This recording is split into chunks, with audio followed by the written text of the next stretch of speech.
එහෙනම් අදත් ආදරෙන් පිළිගන්නවා මගේ YouTube channel එකට ඔයාලා හැමෝම. අදත් ව්‍යාපාරික අවස්ථාවක් ගැන කියලා දෙන්න තමයි මේ සූදානම. ඉතින් දිගටම මගේ වීඩියෝ එකත් එක්ක රැඳිලා ඉන්න. ඔයාලට පුළුවන් මේ වගේ අදහස් මගෙන් ලබා ගන්න.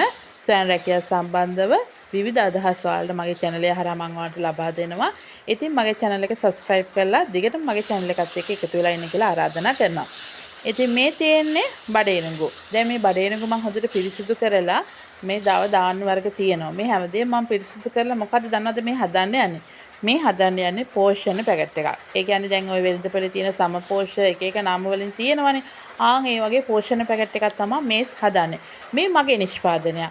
ඉතින් මම ඔයාලටත් කියන්නේ ඔයාලත් පටන් ගන්න. ඔයාලගෙම කියලා පෝෂණ පිටි වර්ගයක් හදන්න පටන් ගන්න. ධාන්‍ය වර්ග ටිකක් එකතු කරගන්න.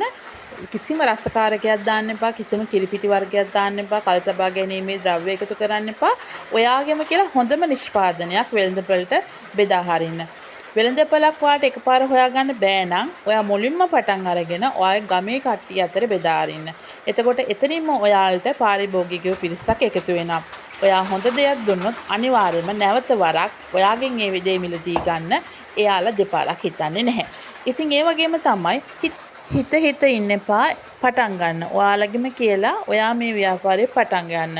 ඉතින් පොඩි ප්‍රමාණයක් අරගෙන මුලින්ම ග්‍රෑම් 250 පැකට් දෙකක් හදලා බලන්න. ඔය ඉස්සෙල්ලාම පොඩි දාන්න ටිකක් හොයාගන්න. ග්‍රෑම් 250 පැකට් දෙකක් හදලා බලන්න.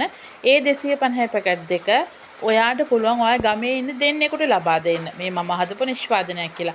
ඉතින් ඒකේ රස බලලා එයාලා නැවත ඔයාගෙන් ගන්න අනිවාර්යෙන්ම ගන්නවා. ඒ දේ රසයි නම් පොඩි බබාලටත් බය නැතුව දෙන්න පුළුවන් නම් අනිවාර්යෙන්ම ඔයාගෙන් ඒ දේ ලබා ගන්නවා. ඉතින් ඒක නිසා ඔයාලට කැමති ධාන්‍ය වර්ග හොයාගන්න. ඉතින් මේ ඔයා වීඩියෝ එකෙන් දකින්නේ මම හදන පෝෂණ පැකට් එකට අඩංගු වෙලා තියෙන දේවල්.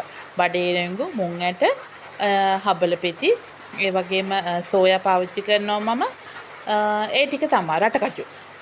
ඒ ටික තමයි මම පාවිච්චි කරන්නේ.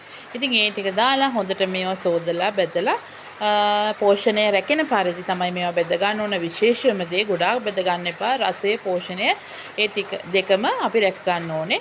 ඉතින් හොඳට බෙදලා මේක පිටි කරගන්න. ඊට පස්සේ හොඳ ඇසුරුමකට දාලා ඔයාලට මේක ගමේ අය අතරේ මුලින්ම බෙදා දෙන්න පුළුවන්. ඉතින් මතකතුව මගේ channel එක subscribe කරලා තියාගන්න. ඔයාලට මේ වගේ වැදගත් වීඩියෝ දිගටම නරඹන්න පුළුවන්. අන්තිමේදී මේ සියලු දේම මේවා කරාට පස්සේ මෙන්න මේ වගේ පිටි එකක් තමයි අපිට ලැබෙන්නේ. ඉතින් ඔයාලටත් පුළුවන් ඔයාලගේම නිෂ්පාදනයක් වෙළඳපොළට දාන්න.